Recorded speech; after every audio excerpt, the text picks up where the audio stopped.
Şebnem Korur Fincancı, Seroka Yekîtiya Bijîşkên Tirk ku bi tohmeta bangeşeya rêxistina terorî dihate tohmetbar kirin û hatibû girtin nêzîkî piştî du meh û nîvan bi biryara dadgehê hate berdan. Dadgehê derbarê Fincancê de 2 sal û 8 meh û 15 roj cezaya hepsê û berdanê da. Wate darizandinekî bêyî girtin. Piştî biryarê Fincancê ji girtîgeha jinana Bakirkoya Stenbolê derket û hejmareke zêde hevkar û hezkiriyên wê ew pêşwazî kirin. Fincancı tohmetên li ser wê hatine kirin red kir û li pêş girtîgehê ragihand ew ê hetayê tim rastiyê xeber bidin û ji bo xizmeta tendurustiya bi zimanê zikmakî dê xebat bikin.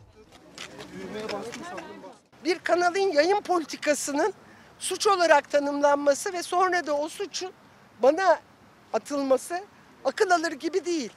Hukukçularımız da dile getirdiler. Hani ben ancak kendi suçumdan sorumlu olabilirim. Bu suç da insanlığa karşı sorumluluk taşıma suçudur.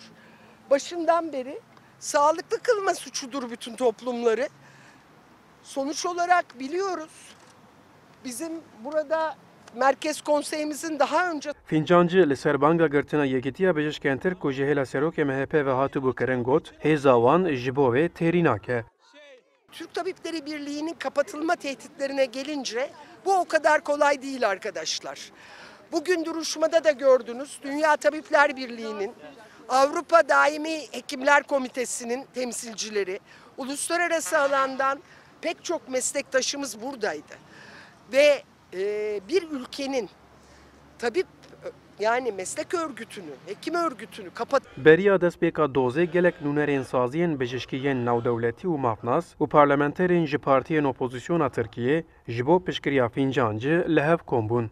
Şebnem Hoca hakkında açılan bu dava haksız, hukuksuz, adaletsiz olarak açılan bir davadır. Şebnem Hoca'nın yapmış olduğu bir açıklama üzerine kendi ifade ve düşünce özgürlüğünü sergilemiştir.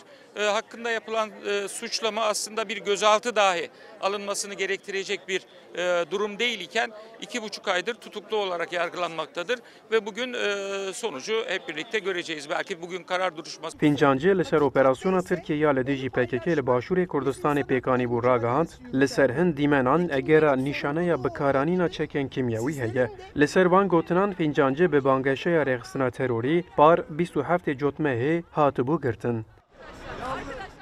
Ercan Dağ, Kurdistan 24, İstanbul.